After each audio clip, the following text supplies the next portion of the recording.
자, 소나기 이거 한번해도 돼. dear. Very bad.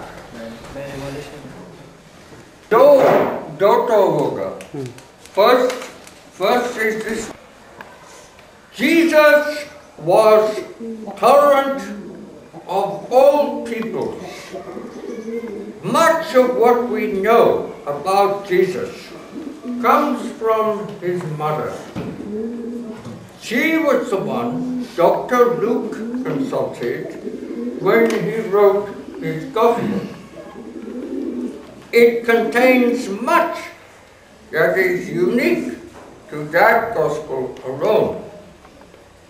Among those features is the account of Jesus' first and only address to the synagogue at Nazareth.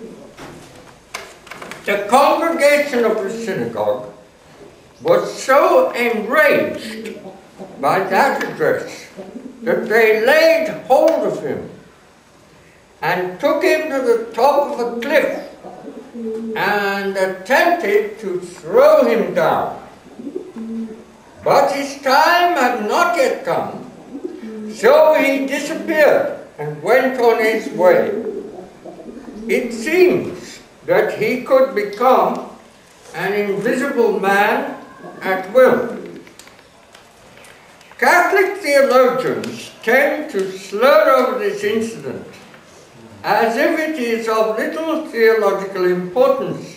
They pay small attention to the reasons why those Jews wanted to kill Jesus. Very likely the church authorities do not want the faithful sheep to pay too much attention to it because it could be bad for business. A close examination of the text of Luke chapter 4 verses 16 following and its references to the Old Testament prophets, Elijah and Isaiah, will show that the Jews of the synagogue were angry with Jesus because he was tolerant of their traditional enemies. He claimed that the God of Israel, through his prophets Elijah and Elisha, loved and helped all peoples, even those who were the worst enemies of the Jews. He also implied that if the Jews refused to listen to his teachings, there were other people in the world who would listen. These days, there is terrible intolerance in this world, even among believers of various religions. So I want to remind people that God himself is not intolerant, and neither is Jesus, who is the prophet promised by God to Moses in Deuteronomy chapter 18, verses 15 following. It is true that in Deuteronomy itself, God said that gods other than himself were not gods at all. Of course, what else could he say?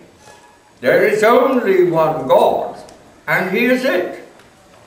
According to Neil Donald Walsh, he has been looking around for a second God like himself for trillions of years and has not found one. This may be bad luck, but you can't expect him to lie about it. Those other gods were actually not God at all. Some of them, like Pallas Athene, were deifications of idealized ancestors. Some were personifications of the forces of nature, and some, though prone to error, were groping attempts to express some aspects of divinity incompletely. However, when followers of those other gods visited Israel, the law of God instructed the Jews to treat them with hospitality and tolerance. It was not their fault if they were born in a less privileged domain than Israel, and so did not know about Yahweh. However, God did warn the Israelites not to follow the religious practices of some of their more notorious neighbors, such as throwing their own children into the fire to burn alive as sacrifices to Moloch, or having both male and female sacred prostitutes hanging about temples soliciting and crushing the testicles of boys for such purposes.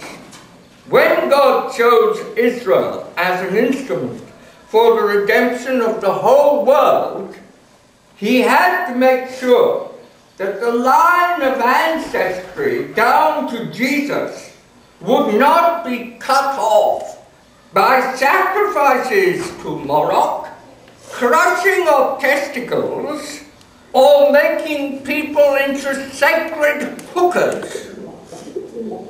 That is not intolerance, but plain common sense.